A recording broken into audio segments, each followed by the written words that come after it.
بسم اللہ الرحمن الرحیم السلام علیکم ورحمۃ اللہ وبرکاتہ۔ ماہ رمضان المبارک کی آمد ہے۔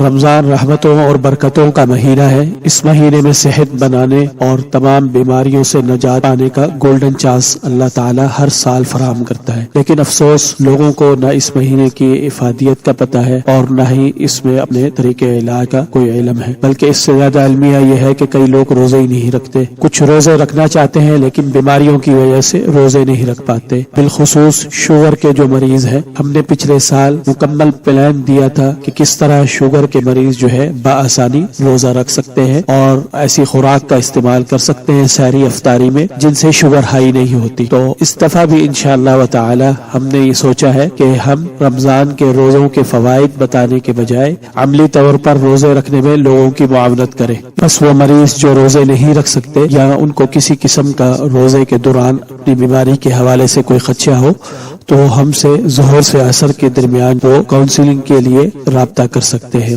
یا ہمارے پاس تشریف لانا چاہیں تو ہمارے ایڈریس کے اوپر وہ تشریف لا کر ملاقات بھی کر سکتے ہیں۔ پچھلے سال ہم نے کئی ویڈیوز نشر کی تھی اور بتایا تھا کہ رمضان کے روزے اگر ہم صحت کے اصولوں کے مطابق رکھیں تو جون سی بھی بیماری ہو تو ان سے ہم شفا یاب ہو سکتے ہیں۔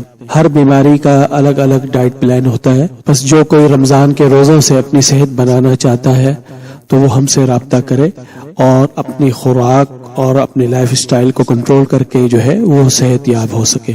کہ وہ لوگ جن کو رمضان کے اندر جو ہے روزے کے درمیان مختلف بیماریوں کا سامنا ہے اور وہ سمجھتے ہیں کہ ہم ان کا علاج جو ہے روزہ توڑ کے کر سکتے ہیں، تو ایسے لوگوں کو چاہیے کہ وہ روزہ توڑنے سے پہلے ہم سے رابطہ کریں یا ہمارے پاس کلینک پہ تشریف لے آئیں، تو ہم تھراپیز کے ذریعے رگوں کے ذریعے ہر بیماری کا علاج بغیر میڈیسن کے کرتے ہیں، تو انشاءاللہ تعالی ان کا جو بھی مسئلہ ہے وہ ختم ہو جائے گا۔ کوئی بیماری بھی لا علاج نہیں ہے اور ہر بیماری کا جو ہے وہ علاج موجود ہے۔ بس مایوسی اور نا امیدی کی چادر کو اتار کر پھینک دے اور ہمت پکڑ کر جو ہے کوشش کرے، انشاءاللہ تعالی اللہ تعالی جو ہے آپ کو روزے رکھنے کی توفیق بھی دے گا اور آپ کو شفا سے بھی ہمکنار کرے گا۔ اللہ تعالی ہم سب کو رمضان کی رحمتیں اور برکتیں سمیٹنے کی توفیق عطا فرمائے، آمین۔ السلام علیکم ورحمۃ اللہ وبرکاتہ۔